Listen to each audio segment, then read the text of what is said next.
One of the things that I often ask a crowd is to just establish in your own mind a number between 0 and 10 about how much you love your reality.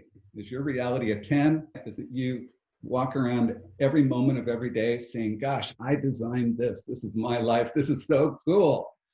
Or is your reality a 0 or a 1? You're stressed, you're overwhelmed, you're complaining, you don't have what you want. It's lousy.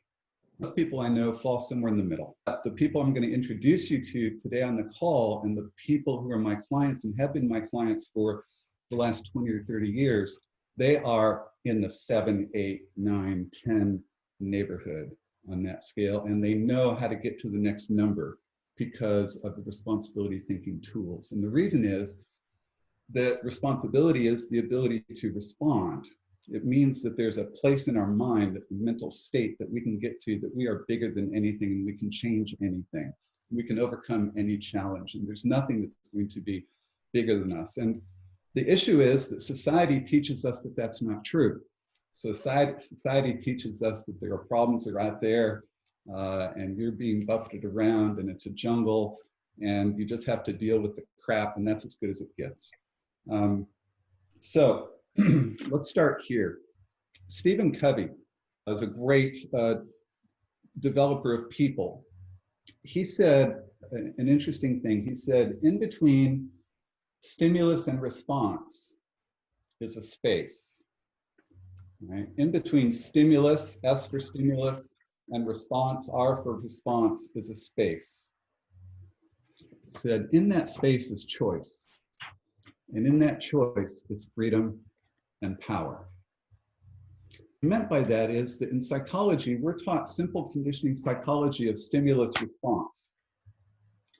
And what happens is you and I grow up and we get taught by well-intended parents and teachers and society and others.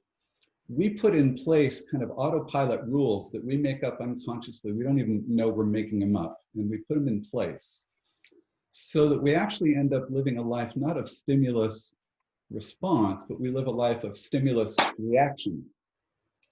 And a lot of the programming that we have in our minds today is this kind of stimulus reaction programming. So here's your mind, and here's all this negative programming in there that you have unconsciously put in place over the course of your life, thinking that these rules will help you. So I'll give you a really blatant example. It served really bad broccoli when I'm 3 years old. And I decide I'll never eat broccoli again. I grew up for the rest of my life seeing broccoli as bad. We do the same thing. I'll never date a blonde again. And we make up all these rules. And most of them have to do with things being good and bad and right and wrong. And so we end up learning a lot of stuff. In my 29, 30 years of responsibility practice, I realized that almost everything I thought I knew before I started practicing responsibility was a lie. And so I've done a lot of reprogramming of myself and my mind and how it works. So what happens when you start practicing responsibility is you actually start slowing down a little bit after the stimulus, right? Something happened, and instead of reacting immediately, we pause. We go, huh? And then we ask ourselves, well, what do I want about that? How do I want to choose my response?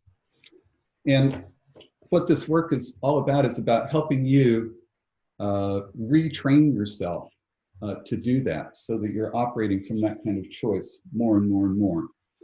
So another little piece of science is psychology has pretty well established that there are two identifiable minds. And one kind of an upper mind and lower mind is the way we think of it. And the lower mind is the ego. It's defensive, it's resistant, seeks needs for approval and safety and control. And the upper mind is resourceful and creative and generative, collaborative, and really quite wonderful. And we all have both of them. What we know is that when we start practicing responsibility, and I'll spend a little bit more time with this chart, then we have a line here between these lower mental states and this upper mental state of responsibility. And these lower mental states are all part of this defensive, resistant, egotistical mind down here.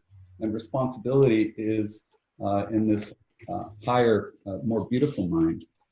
It is always, these two minds are always available to us.